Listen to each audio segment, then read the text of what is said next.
আয়াত ১৫৯।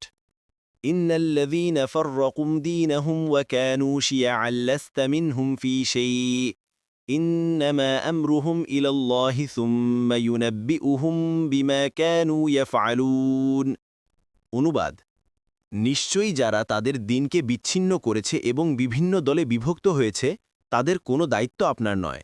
তাদের বিষয় তো আল্লাহর নিকট, অতঃপর তিনি তাদেরকে তাদের কৃতকর্ম সম্পর্কে জানাবেন। ১ নং ফুটনোটের বিবরণ। এই আয়াতে মুশরিক, ইয়াহুদি, নাসারা ও মুসলিম সবাইকে ব্যাপকভাবে সম্বোধন করা হয়েছে এবং তাদেরকে আল্লাহর সরলপথ পরিহারের অশুভ পরিণতি সম্পর্কে হুঁশিয়ার করা হয়েছে।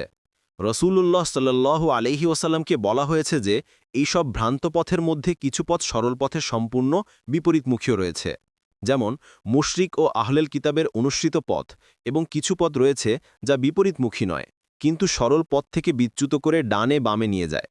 এগুলো হচ্ছে সন্দেহযুক্ত ও বিদাতের পথ। এগুলোও মানুষকে পথভ্রষ্টতায় লিপ্ত করে দেয়।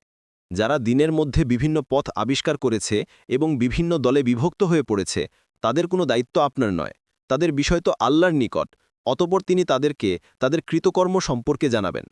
আয়াতে উল্লিখিত দিনে বিভেদ সৃষ্টি করা এবং বিভিন্ন দলে যখন বিভক্ত হওয়ার অর্থ দিনের মূলনীতিসমূহের অনুসরণ ছেড়ে স্বীয় ধ্যানধারণা ও প্রবৃত্তির অনুযায়ী কিংবা শয়তানের ধোঁকা ও সন্দেহে লিপ্ত হয়ে দিনে কিছু নতুন বিষয় ঢুকিয়ে দেওয়া অথবা কিছু বিষয় তা থেকে বাদ দেয়া। কিছু লোক দিনের মূলনীতি বর্জন করে সে জায়গায় নিজের পক্ষ থেকে কিছু বিষয় ঢুকিয়ে দিয়েছিল। এই উম্মতের বিদাতিরাও নতুন ও ভিত্তিহীন বিষয়কে দিনের অন্তর্ভুক্ত করে থাকে। তারা সবাই আলোচ্য আয়াতের অন্তর্ভুক্ত। রসূলুল্লাহ সাল্লাল্লাহু আলাইহি ওয়াসাল্লাম এই বিষয়টি বর্ণনা করে বলেন, বনি ইসরায়েলরা যেসব অবস্থার সম্মুখীন হয়েছিল আমার উম্মতও সেগুলো সম্মুখীন হবে। তারা যেমন কর্মে লিপ্ত হয়েছিল আমার উম্মত তেমনই হবে। বনি ইসরায়েলরা ৭২টি দলে বিভক্ত হয়েছিল, আমার উম্মত ৭৩টি দল সৃষ্টি হবে। তন্মধ্যে একদল ছাড়া সবাই জাহান্নামে যাবে। সাহাবী কেরাম আর্য করলেন, মুক্তিপ্রাপ্ত দল কোনটি?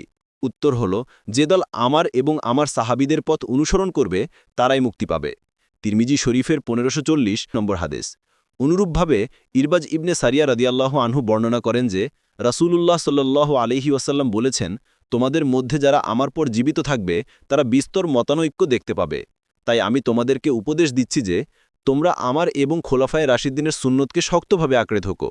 নতুন নতুন পথ থেকে যত্ন সহকারে গা বাঁচিয়ে চলো, কেননা দিনে নতুন সৃষ্ট প্রত্যেক বিষয় বিদাত এবং প্রত্যেক বিদাতি পথভ্রষ্টতা। আবু দাউদের ৪৬০৭ নম্বর হাদিস, তিরমিজি শরীফের ২৬৭৬ নম্বর হাদিস এবং ইবনে মাজাহের ৪৩ নম্বর হাদিস, মুসনাদে আহমদের ৪-১২৬ নম্বর হাদিস।